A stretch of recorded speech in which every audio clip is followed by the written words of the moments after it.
हमारी सह प्रभारी बहन भारती बहन सियाल जी, संगठन मंत्री श्री चंद्रशेखर जी, भारत सरकार में मंत्री और मेरे साथी श्री गजेंद्र शेखावत जी, भारत सरकार में ही मंत्री और मेरे वरिष्ठ साथी श्री अर्जुन राम मेघवाल जी, भारत सरकार में मंत्री और इस क्षेत्र से संबंध रखने वाले श्री कैलाश चौधरी जी, हमारे पूर्व मंत्री और हमारे वरिष्ठ सहयोगी राजेंद्र राठौर जी, राजेंद्र जी गहलोत जी, राज्यसभा के सांसद विजेंद्र पुनिया जी, बिहारीलाल विश्नोई जी, आत्माराम जी तरड़, हमारे निहाल चंद जी, यहाँ के लोकप्रिय सांसद और हमारे वरिष्ठ साथी हमारे कैलाश जी मेघवाल, राम प्रताप जी, अखिलेश प्रताप जी, ताराचंद सारस्वत जी, बलवीर विश्नोई जी, धर्मवीर शर्मा जी पुजारी जी, सम्मानित मंच पर विराजमान हमारे सभी विधायकगण, सांसदगण और हमारे इस संभाग के सभी बूथ से आए हुए हमारे सभी वरिष्ठ कार्यकर्ता बंधु, माताएं, बहनें, नौजवान साथी और मीडिया के साथी, मेरे प्रिंट मीडिया और इलेक्ट्रॉनिक मीडिया के मेरे साथी, मेरा यह सौभाग्य है कि मुझे आज श्रीगंगानगर में, सूरतगढ़ में यहां आप सबके दर्शन करने का सौभाग्य मिला और इतनी गर्मी में इतनी बड़ी संख्या में आप एकत्र आए हैं। सबसे पहले तो मैं आप सबका धन्यवाद भी करता हूं और आपको अभिनंदन भी करता हूं कि आप सबने इस कार्यक्रम में अपने आप को शामिल किया है। मैं जब यहां इस क्षेत्र में आया हूं सूरतगढ़ में, तो बाबा रामदेव के मंदिर को नमन करते हुए, उनसे आशीर्वाद लेते हुए अपनी बात को मैं प्रारंभ करता हूं। मुझसे पूर्व वक्ताओं ने आपके सामने विशेष करके सारी बातों को रखा। वसुंधरा जी ने क्या फर्क है उनके समय की सरकार और आज की सरकार, इसका बहुत विस्तृत रूप से चर्चा उन्होंने की है। उन्होंने आपको याद दिलाया कि भारतीय जनता पार्टी की सरकार किस तरीके से लोगों के हित में काम कर रही थी और आज की सरकार किस तरीके का काम कर रही है। हमारे गजेंद्र जी ने भी भारत सरकार के बारे में चर्चा की, कैलाश जी ने भी की और हमारे प्रदेश अध्यक्ष सतीश पूनिया जी ने आपके सामने इस बात को रखने का प्रयास किया कि कैसे भारतीय जनता पार्टी एक मजबूत पार्टी के रूप में आगे आने वाले समय में चुनाव की दृष्टि से तैयार है और आने वाले समय में अशोक गहलोत की सरकार को उखाड़ फेंकने के लिए तैयार है। इस बात को उन्होंने कहा। मित्रों, मैं यहां बूथ के कार्यकर्ताओं से कुछ बातें कहना चाहता हूं। सबसे पहली बात तो समझ लो कि बूथ ही वो रचना है जहां से सत्ता का उद्गम स्थान है। ताकत कहां से आती है? अगर हम ये कहें कि वो सत्ता का गर्भ है तो वह भी अतिशयोक्ति नहीं है, लेकिन हम उसको उद्गम स्थान तो कह ही सकते हैं। जो भी ताकत हमको मिलती है वो बूथ से मिलती है। इसलिए हम लोगों का नारा भी रहा, हमारा बूथ सबसे मजबूत। हमको अपने बूथ को मजबूत करना है और वो संस्कार देने हैं जिस संस्कार के माध्यम से पार्टी को हम मजबूती प्रदान करें। और मुझे बताया गया कि 52,062 बूथ हैं और यहां इस संभाग में, बीकानेर संभाग में 5,925 बूथ हैं। मेरा आप सबसे पहला और विनम्र निवेदन है कि ये 5,925 बूथ में कोई भी कमी नहीं आनी चाहिए, पूरी ताकत से उसको मजबूती प्रदान करनी चाहिए। और इसके लिए हमारा बूथ सबसे मजबूत, इस बात को तो हम आगे बढ़ाएं, लेकिन जो बूथ अध्यक्ष है वो उत्प्रेरक है। वो कैटलिस्ट का काम करता है, वो ताकत प्रदान करता है, वो कुल का रक्षक है। 1000 वोटों के रक्षा करने वाला वो बूथ अध्यक्ष होता है, उसकी समिति होती है। इसलिए यहां बैठे सभी बूथ अध्यक्षों से मेरा फिर से विनम्र निवेदन है कि जमीन मजबूत रहेगी तो कोई भी आएगा उसको हम हराने में भी सफल होंगे और पार्टी की विचारधारा को यशस्वी करने में भी सफल होंगे। इस कारण से हमको उसको मजबूत करना है। मित्रों, अभी आपने जब वसुंधरा जी को सुना, सतीश पूनिया जी को सुना, आपने देखा होगा कि इन दोनों लोगों ने अपना रिपोर्ट कार्ड आपके सामने रखा। हमने क्या किया है, हमारी सरकार ने क्या किया है, हम क्या करना चाहते हैं। मित्रों, आपने कभी कांग्रेस के जमाने में किसी नेता को सुना है कि उसने रिपोर्ट कार्ड रखा हो? सुना है क्या? कभी सुना? मेरे इलाके में क्या होता था, पहाड़ी इलाका है, जब चुनाव आता था तो पहाड़ में चुनाव से पहले लोग चूना लगा देते थे जंगल में, और जंगल में चूना लगा के बोलते थे कि यहां से जाएगी सड़क, यहां से जाएगी सड़क। और जब चुनाव हो जाता था, चुनाव जीत जाते थे, तो बारिश आती थी, चूना बह जाता था और उनके वायदे भी बह जाते थे। और जब अगला चुनाव आता था तो फिर से चूना लगना शुरू हो जाता था। सही मायने में वो भारत की जनता को चूना लगाते थे। 70 साल यही काम किया, कोई रिपोर्ट कार्ड नहीं रखी। मैं ठीक बोल रहा हूं कि गलत बोल रहा हूं?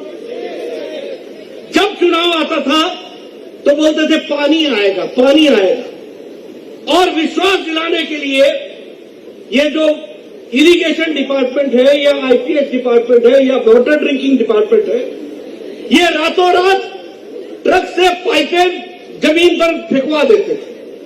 फेंकवाते थे कि नहीं फेंकवाते थे? और फिर बोलते थे, मेरे यहां तो यही करते थे, ये पाइपें आ गई हैं, अब बस पानी लग जाए, आएगा आएगा आएगा। चुनाव खत्म होता था, रातों रात पाइपें उठाई जाती थी और चला जाता था। और एमएलए साहब बोलते थे, मैं तो लगाना चाहता था लेकिन जनता जमीन ही नहीं दे रही है, पाइप हवा में तो लगेगी नहीं, इसलिए मैं नहीं लगा पाया।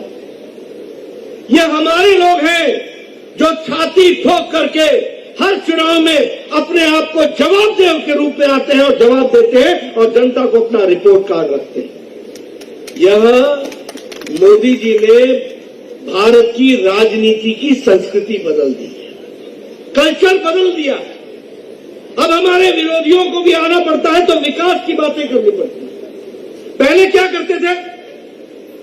जातिवाद, संप्रदायवाद, इलाकावाद, ऊपर नीचे का भेदभाव, जाति का भेदभाव, परिवार का भेदभाव, ये सारे भेदभाव में डिवाइड एंड रूल करके वो चुनाव जीते थे। आज मजबूरन उनको भी विकास की कहानी कहनी पड़ती है।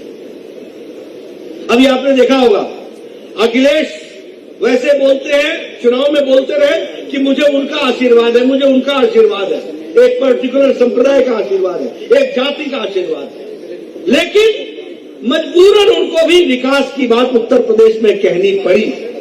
ये अलग बात है कि उनकी बात लोगों ने नकार दिया और मोदी जी और योगी की बात को आगे लेकर के चल पड़े, इसको भी हमको ध्यान में रखना। लेकिन मित्रों, हमारी पार्टी जवाबदेह है, रिस्पॉन्सिबल है, रिस्पॉन्सिव है, चीजों को सही ढंग से उठाने का प्रयास करती है। और फिर मैं कहने के लिए नहीं कह रहा हूं, मैं एक दो उदाहरण आपके सामने देना चाहूंगा कि कैसे ये रिस्पॉन्सिबल सरकार है और कैसे ये रिस्पॉन्सिव सरकार है। मित्रों, आप लोगों को, बहुत कम लोगों को मालूम होगा कि इस देश में कांग्रेस के रेजिम में बीमारी की दवाई आने में 10 से 20 से 30 साल लग गए। आपको जानकर आश्चर्य होगा कि चिकन पॉक्स की दवाई भारत में 20 साल बाद पहुंची थी। आपको जानकर के आश्चर्य होगा कि बीसीजी की वैक्सीन भारत में 27 साल बाद आई थी। आपको जानकर आश्चर्य होगा कि टेटनस की दवा 38 साल भारत में बाद आई थी, और ये जो जापानी बुखार है इसकी दवा को आने में 100 साल लग गए थे। जापान में 1906 में दवाई बन गई थी और भारत में ये 2006 में आई। यानी अच्छा, पोलियो की दवा भारत में 28 साल बाद आई। आज पोलियो मुक्त हो गया भारत, लेकिन भारत में जब सारे दुनिया में ये पोलियो ड्रॉप्स पहुंच गया तो 28 साल बाद भारत में पहुंचा था। ये भारत की तस्वीर थी। लेकिन आपने मोदी जी की सरकार बनाई, 2020 की जनवरी में कोरोना आया, 2020 के अप्रैल में टास्क फोर्स बैठा और 9 महीने के अंदर मोदी जी ने एक नहीं 2 वैक्सीन बना करके देश को दी। ये मैं इसलिए बोल रहा हूं कि ये जवाबदेह सरकार है, ये रिस्पॉन्सिबल सरकार है। कभी सोचा था कि भारत वैक्सीन बनाएगा और एक नहीं 2 वैक्सीन बनाएगा? आप विदेशियों की तस्वीर टेलीविजन में आज भी देखिए, लोग मास्क पहन के घूम रहे हैं। अमेरिका, यूरोप अभी भी कोरोना से लड़ रहा है और हमारा देश आप देखिए, सभी लोग नजदीक नजदीक बैठे हैं और किसी के भी चेहरे पर मास्क नहीं है। ये मोदी जी ने 190 करोड़ टीका लगा करके आपको सुरक्षा कवच दिया है, स्वास्थ्य कवच दिया है। ये बदलती भारत की तस्वीर है, इसको याद रखना चाहिए। मैं ठीक बोल रहा हूं कि नहीं बोल रहा हूं? आपको 190 करोड़ डोज लगे हैं कि नहीं लगे हैं? 2 डोज लगे हैं कि नहीं लगे हैं? बूस्टर लगा है कि नहीं लगा है? सुरक्षा कवच दिया है कि नहीं दिया है? सब कुछ मुफ्त में दिया है कि नहीं दिया है? ये है बदलता भारत, ये है बदलता भारत।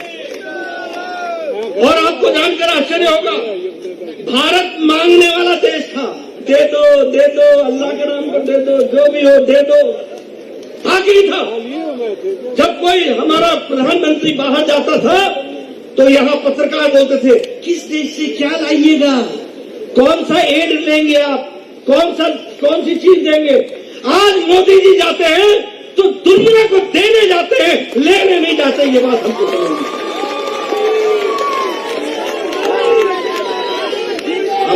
हमारे कांग्रेसी भाई पूछते हैं, क्या बदला क्या? अरे तुम बेरोजगार हो गए, इससे ज्यादा और क्या बदलेगा? तुमको कहां दिखेगा कि क्या बदला? ये वैक्सीन मैत्री हमने 190 करोड़ देश के लोगों को तो लगाया ही लगाया, बच्चों को भी लगाया। आज मैं देख रहा था 12 साल के बच्चों का 3 करोड़ से ज्यादा टीकाकरण हो गया। आज पहली न्यूज मेरे को सुबह मिली, 3 करोड़ से ज्यादा 12 साल के बच्चों को वैक्सीन लग गया। लेकिन आपको जान करके खुशी होगी कि 18.5 करोड़ वैक्सीन भारत ने, मोदी जी ने 100 देशों को पहुंचाई है। ये भी आपको ध्यान रखना चाहिए।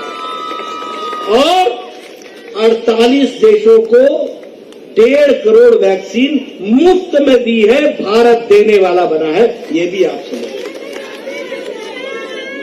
और यहां पर कांग्रेसी क्या कहते थे, ये मोदी वैक्सीन है, ये बीजेपी की वैक्सीन है।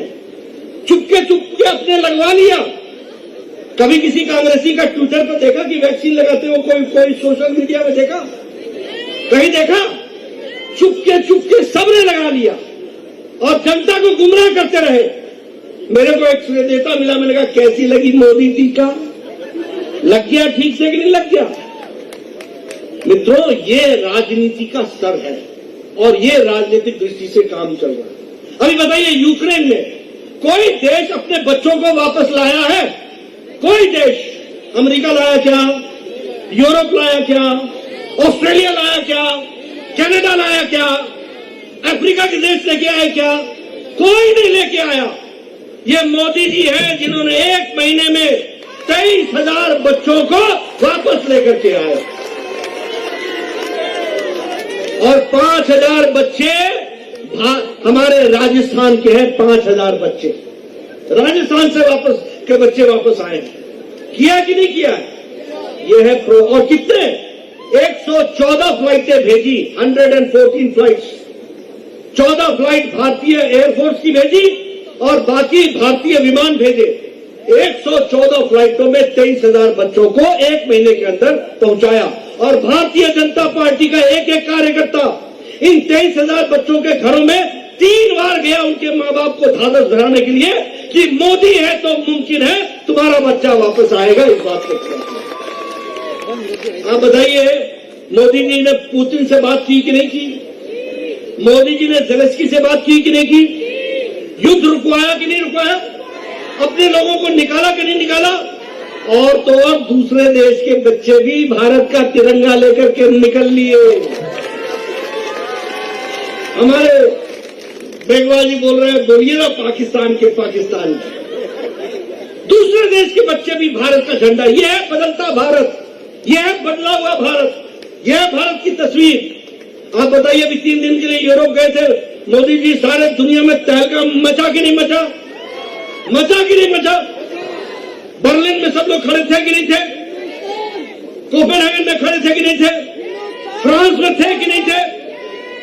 ये बदलता भारत है जिसको हमको समझना पड़ेगा। इसलिए मित्रों, मैं आपके साथ, और मैं यहां ये भी कहूंगा कि देखो मोदी जी ने कितना ख्याल रखा कि फिनलैंड की प्रधानमंत्री को भी वो ट्री ऑफ लव जो आपका वो जो सिंबल है वो राजस्थान का, वो भी आर्टिजन दिया। तो प्रधानमंत्री जी ने वो राजस्थान का दिया हैंडीक्राफ्ट। ये भी हमको याद रखना चाहिए। फिनलैंड, स्पेन नहीं, फिनलैंड। तो यह भी बताता है कि भारत के चीजों को किस तरीके से दुनिया के मंच पर मोदी जी रख रहे हैं, वो भी हमको ध्यान रखना चाहिए। देखिए, गांधी जी ने जीवन खादी के लिए लगा दिया। कांग्रेसी 70 साल से रहे, खादी का उत्थान नहीं कर पाए। और आपको जान करके खुशी होगी कि 2021-22 के मार्च में 1,15,000 करोड़ का टर्नओवर खादी ने आजाद भारत में सबसे ऊंचा लिया है। फास्ट मूविंग कंज्यूमर गुड के रूप में खड़ा हो गया। ये खादी का भी उत्थान किसने किया? यह भी मोदी जी के नेतृत्व में हुआ। यह भी हमको समझना चाहिए। हम इंपोर्ट करने वाले लोग थे, अब हम एक्सपोर्ट करने वाले लोग हो गए। $400 बिलियन भारत एक्सपोर्ट कर रहा है। 14.5% हमारा एक्सपोर्ट बढ़ा है, 14.5%। अब दुनिया में से मांग नहीं रहे और फास्टेस्ट ग्रोइंग इकोनॉमी बन रहे हैं। 8.4 के रेट से हमारा विकास हो रहा है। और आपको जानकर के खुशी होगी कि मोदी जी ने कोरोना के बावजूद 2 साल से गरीबी की रेखा को 1% से नीचे रखा है। यह भी हमको ध्यान रखना चाहिए। और बीपीएल गरीबी की रेखा से जो 22% थी, अब 10% रह गई है। 12% लोग गरीबी की रेखा से निकल चुके हैं, वो अमीरी की रेखा में आ गए हैं। यह भी हमको ध्यान रखना चाहिए। तो ये बदलता भारत है, ये बदलती तस्वीर है जिसको हमको समझ करके चलना चाहिए। मित्रों, मैं ऐसे आंकड़े आपके सामने बहुत रख सकता हूं, लेकिन अभी मैं सिर्फ इतना ही कहूंगा। वसुंधरा जी ने और सतीश जी ने उसकी चर्चा की है। हमारी पार्टी गांव, गरीब, वंचित, पीड़ित, शोषित, युवा, महिला, किसान, इनको मजबूत करने वाली योजनाओं के साथ खड़ी है। अगर हम किसान की बात करते हैं, ये ठीक है किसान आंदोलन हुआ, ये ठीक है कि किसानों को भड़काया गया, ये ठीक है कि किसानों को मोदी जी ने भी कहा कि मैं नहीं समझा पाया जो उनके लिए मैं करना चाहता था। लेकिन मैं फिर कहूंगा कि बहुत किसान नेता पैदा हुए, लेकिन किसानों के लिए सही मायने में किसी ने काम किया है तो वो नरेंद्र मोदी ने किया है। यह भी हमको ध्यान रखना चाहिए। और मैं कहने के लिए नहीं कह रहा हूं, बताइए मंडियों को ई नाम से जोड़ा कि नहीं जोड़ा? बताइए करोड़ों किसान आज अपनी मंडी में ई नाम से जुड़ने के साथ अपने खेत से सीधे सामान बेच रहे हैं कि नहीं बेच रहे हैं? आप बताइए 11 करोड़ किसानों को 2-2 हजार रुपए साल, 6,000 रुपए साल का प्रधानमंत्री किसान सम्मान निधि में दिया कि नहीं दिया? आप बताइए प्रधानमंत्री किसान फसल बीमा योजना के सारे बॉटलनेक्स रिमूव करके उसको एक अच्छा योजना बनाया कि नहीं बनाया? आप बताइए कि फर्टिलाइजर की डीएपी की बोरी जो 2400 की थी वो आपको 1200 में मिल रही है कि नहीं मिल रही है? यानी 1200 मोदी जी आपको एक मुफ्त बोरी दे रहे हैं। ये भी ध्यान में रखना चाहिए। नीम कोटेड यूरिया मिल रहा है कि नहीं मिल रहा है? ये हमारे जल शक्ति मिशन के हमारे मंत्री बैठे हैं, बताइए जल शक्ति के माध्यम से पानी को पहुंचाने का योजना हो रही है कि नहीं हो रही है? घर घर पानी पहुंचाया जा रहा है कि नहीं पहुंचाया जा रहा है? खेतों में ईच ड्रॉप मोर क्रॉप को आगे बढ़ाया जा रहा है कि नहीं बढ़ाया जा रहा है? इसलिए किसानों के लिए भी अगर किसी ने काम किया है तो वो भारतीय जनता पार्टी की सरकारों ने किया है। अंत्योदय, आयुष्मान भारत, ये भामाशाह जो योजना थी वसुंधरा राजे जी की, उसका नाम बदला कि नहीं बदला? बदला कि नहीं बदला? कुछ और बदला क्या? ये साइन बोर्ड बदलते हैं और कुछ नहीं बदलते हैं। आपने इनको लेटर और स्पिरिट में बदल डालना, अगली बार इसकी आप चिंता करें। ठीक बात। तो मैं ये आपको बताना चाहता हूं कि चाहे वो कोई भी योजना हो, अब ये उज्ज्वला योजना, गैस का कनेक्शन मिला कि नहीं मिला? इससे महिलाओं का सशक्तिकरण हुआ कि नहीं हुआ? मेरे यहां कई बार लोग चर्चा में कह देते हैं शौचालय बन गए जी 11 करोड़ 11 करोड़। अरे 11 करोड़ शौचालय नहीं बने, 11 करोड़। आप सोचो, बहनें हमारी वो खेतों में जाया करती थी, 11 करोड़ संख्या, और उनके अगर 2-2 बच्चे भी हुए तो आप समझिए 22 करोड़। यानी 22 करोड़ लोगों को 70 साल के जीवन में इज्जत से जीने का अधिकार नहीं था, उनको इज्जत देने का काम किया तो नरेंद्र मोदी की सरकार ने किया। यह हमको ध्यान रखना है। ये छोटी घटना नहीं है। हमारे डॉक्टर राम मनोहर लोहिया ने पार्लियामेंट में 1966 में कहा, मुझे शर्म आती है जब मैं जीप से जाता हूं तो बहनों के झुंड अपने दैनिक नित्यकर्म के लिए खेतों की तरफ जाते हुए देखता हूं तो मुझे शर्म आती है।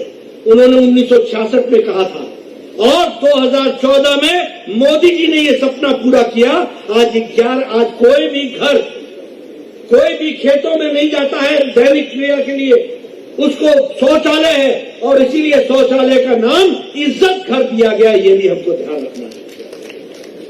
आप महिलाओं से पूछिए ना, आप लोगों के घर में भी तो लकड़ी का चूल्हा जलता होगा। आपको तो याद होगा कि कैसे फूक फूक करके बहनें चूल्हा जलाती थी। और स्वास्थ्य मंत्री के रूप में मैं बता रहा हूं, एक दिन में 200 सिगरेट के बराबर का धुआं वो अपने फेफड़ों में ले लेती थी। यह परिस्थिति थी। आजकल टक से लाइटर जलाओ, 5 मिनट में चाय पिलाओ और पतिदेव को बोलो चलते बढ़ो, अब आगे काम पर जाओ। ये फर्क आ गया। ये फर्क है महिला सशक्तिकरण में। आप बताइए 2.5 करोड़ घर बिना बिजली के थे, यानी 2.5 करोड़ में बच्चे टेलीविजन नहीं देख सकते, ज्ञान नहीं अर्जित कर सकते, पढ़ नहीं सकते, क्या घर होगा वो? 18,000 गांव बिना बिजली के थे और ये गहलोत साहब मटर गश्ती मार रहे थे, ये मौत बना रहे थे। कभी इन्होंने सोचा, कभी इनके भाषण में आपने सुना कि इन्होंने बुनियादी बातों की चर्चा की हो? ये चर्चा करेंगे तो दंगों की चर्चा करेंगे, ये चर्चा करेंगे तो जाति की चर्चा करेंगे, ये चर्चा करेंगे तो संप्रदायों की चर्चा करेंगे, ये चर्चा करेंगे तो समाज को बांटने की चर्चा करेंगे, और हम चर्चा करेंगे तो सबका साथ, सबका विकास, सबका विश्वास, सबका प्रेम। इसलिए मित्रों, कई योजनाओं को लेकर के हम आगे बढ़े हैं। मैं आपके सामने ज्यादा समय न लेता हुआ एक ही बात कहूंगा कि आज अगर मैं राजस्थान की बात करूं तो अच्छा नहीं लगता, लेकिन अखबार खोलो तो कभी करौली, अखबार खोलो तो कभी जोधपुर, अखबार खोलो तो कभी जयपुर, अखबार खोलो तो कोई नया शहर उत्तर प्रदेश राजस्थान का। और देखिए, हम एक तरफ बता रहे हैं कि हमारी सरकार रिस्पॉन्सिबल है और रिस्पॉन्सिव, और दूसरी तरफ आप देखिए, जिस दिन जोधपुर में लोग सड़कों पर थे उस दिन गहलोत साहब अपना जन्मदिन मना रहे थे जयपुर। सच्चाई है कि नहीं है? सच्ची बात है कि नहीं है? तो जब रोम जल रहा था तो न्यूरो बांसुरी बजा रहा। यह स्थिति ला करके खड़ी की। और इन लोगों ने बहुत अच्छा धंधा ढूंढ रहा है। सूरज क्यों निकला? आरएसएस से पूछो। सूरज क्यों डूबा? बीजेपी से पूछो। जो काम है वो बीजेपी से पूछो। अरे तुम क्या कर रहे हो? क्या ये अशोक गहलोत का काम नहीं था कि वो जोधपुर जाए, जो उसका गृह जिला है, वहां लोगों में, संप्रदायों में झगड़ा था तो वहां तुमको जाना चाहिए था, तुम नहीं गए। ये बताता है कि तुम्हारे को राजस्थान की जनता से कितना प्यार है, यह भी बताता है। हाथी के दांत दिखाने के और हैं और खाने के और हैं, यह भी हमको समझना चाहिए। आज आप देखिए, महिलाओं के ऊपर उत्पीड़न, हमारे नेशनल जो क्राइम रिपोर्ट ब्यूरो है, उसमें के अनुसार 2019 और 2020 में नंबर 1 है country against women atrocity. Rajasthan में जो है देश में नंबर 1 पर खड़ा है विमेन एट्रोसिटी। हमारे नेशनल क्राइम रिपोर्ट जो ब्यूरो का रिपोर्ट है, उसके अनुसार शेड्यूल्ड ट्राइब्स को नंबर 2 है देश में जहां शेड्यूल्ड ट्राइब पर अत्याचार हो रहा है। अगर मैं बात करूं